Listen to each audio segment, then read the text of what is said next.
Hello friends, BSc second semester chemistry. ठीक है, इसका जो हम लोग यूनिट 1 देख रहे हैं भैया, केमिस्ट्री ऑफ कार्बोहाइड्रेट्स। ठीक है, केमिस्ट्री ऑफ कार्बोहाइड्रेट्स अर्थात कार्बोहाइड्रेट का रसायन, जिसमें आज हम देखेंगे reducing and non reducing sugar क्या होती है, अपचायी और अनअपचायी शर्कराएं। ठीक है, बहुत ही आसानी से इसे विद एग्जाम्पल समझेंगे। ठीक है, एकदम आसान टॉपिक है बीएससी सेकेंड सेमेस्टर केमिस्ट्री का। ठीक है, तो प्लीज़ वीडियो को लास्ट तक देखना। तो चलो बात करते हैं reducing and non reducing sugar के बारे में। ठीक है, तो अपचायी और अनअपचायी शर्कराओं से पहले आपको पता होना चाहिए शर्कराएं क्या होती हैं। तो देखो, कह रहा है, थ्योरी पढ़ो पहले। कह रहा है सभी डाइसैकेराइड जल में विलेय सफ़ेद क्रिस्टली ठोस है।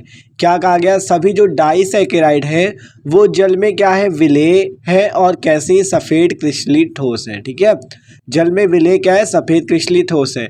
और मोनोसैकेराइड के जैसे ही इसका स्वाद भी मीठा होता है, अतः ये शर्करा कहलाते हैं। मतलब कि सभी मोनोसैकेराइड और डाइसैकेराइड स्वाद में मीठे होते हैं, जिस कारण से इन्हें हम लोग शर्करा कहते हैं। इतनी बात समझ में आ गई? मतलब शर्करा समझ सकते हो, जो स्वाद में मीठा हो वही शर्करा। ठीक है, शक्कर वही चीज़, शुगर।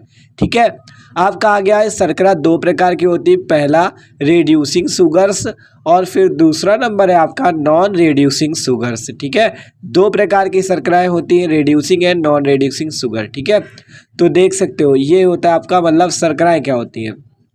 आप बात करें रेड्यूसिंग और नॉन रेड्यूसिंग शुगर को एक एक करके देखें। ठीक है, तो देखो, रेड्यूसिंग शुगर की बात करें तो अपचायी शर्कराएं या रेड्यूसिंग शुगर क्या होती है। कह रहा है ये ऐसी शर्कराएं जो फेलिंग विलयन तथा टॉलेंस रिएजेंट को अपचयित करे, अपचयी शर्कराएं कहलाती। मतलब जो फेलिंग सॉल्यूशन तथा टॉलेंस रिएजेंट को अपचयित कर दे वो अपचयी शर्कराएं कहलाती। उदाहरण देखो, ग्लूकोज, माल्टोज, लैक्टोज, ईटीसी। ठीक है, तो आपका अब एग्जाम्पल से आपको बताते हैं कैसे ये टालेन अपकर्मक और फेलिंग विलयन को अपचयित करती है। ठीक है, तो सिंपल हमने एग्जाम्पल ले लिया। देखो यहाँ पे ग्लूकोज का, ग्लूकोज को बताया था ना, तो ग्लूकोज का फॉर्मूला क्या होता है, CHOCH का होल 4, और आपका CHOH का होल 4 हो गया CH2OH। ठीक है, ये आपका क्या होता है भैया, ग्लूकोज। कहा गया फेलिंग विलयन, अर्थात आपको इसकी क्रिया करनी होगी CuO से। ये आपका होता है फेलिंग सॉल्यूशन।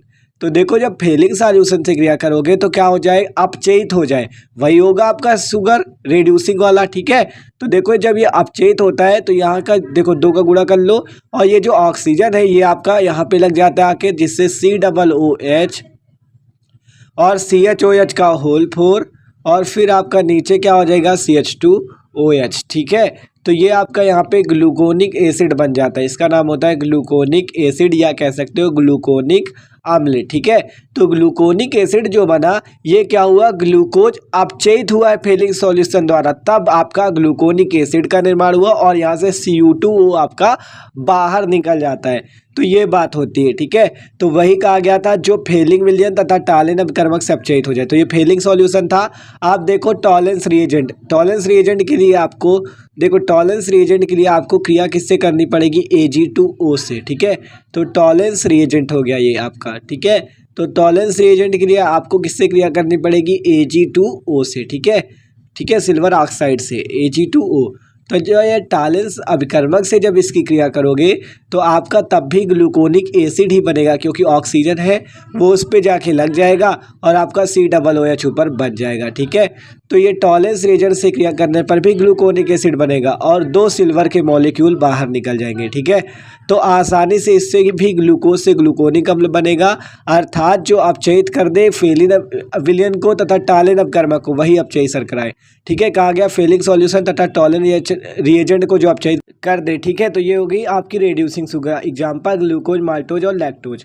आप बात करें अनअपचयी शर्कराएं की, नॉन रेड्यूसिंग शुगर, तो कह रहा है नॉन रेड्यूसिंग शुगर क्या होती है, जो फेलिंग सॉल्यूशन तथा टॉलेंस रिएजेंट, जो फेलिंग सॉल्यूशन तथा टॉलेंस रिएजेंट को अपचयित नहीं करती। जैसे एग्जांपल सुक्रोज का हो गया। ठीक है, सुक्रोज जो है आपको ये फेलिंग विलयन तथा टालेन अपकर्मक को अपचयित नहीं करती। इसका फॉर्मूला होता है C12। ठीक है, क्या फॉर्मूला होता है, C12H22O11। ठीक है, ये जो होती है आपका फेलिंग विलयन तथा टालेन अपकर्मक को अपचयित नहीं करती, इसलिए ये नॉन रेड्यूसिंग शुगर होती है। तो सिंपल बात आपने क्या सीखी, फेलिंग सॉल्यूशन तथा टॉलेन रिएजेंट को जो अपचयित करेगा वो अपचयी शर्करा है, और जो ना अपचयित करे वो नॉन रेड्यूसिंग शुगर। ठीक है, या अनअपचयी शर्करा है। तो ये बात है आपकी reducing and non reducing sugar की। तो देख सकते हो आसानी से आप कर सकते हो। देखो ग्लूकोज क्या था यहाँ पे, अपचयित हो रहा था फेलिंग सॉल्यूशन पे। ग्लूकोज, फ्रक्टोज और लैक्टोज ये तीनों आपके फेलिंग सॉल्यूशन और टालिन अपकर्मक दिखाएंगे, केवल सुक्रोज नहीं दिखाता। ठीक है, तो अपचयित शर्कराएं आपकी देख सकते हो जो अपचयित कर दे टालिन अपकर्मक और फेलिंग विलेन को। तो यार वीडियो अच्छा लगा हो तो प्लीज़ वीडियो को लाइक भी कर देना। ठीक है, और चैनल पे नए हो तो सब्सक्राइब भी कर देना, और वीडियो चैनल की प्लेलिस्ट पे चेक कर सकते हो।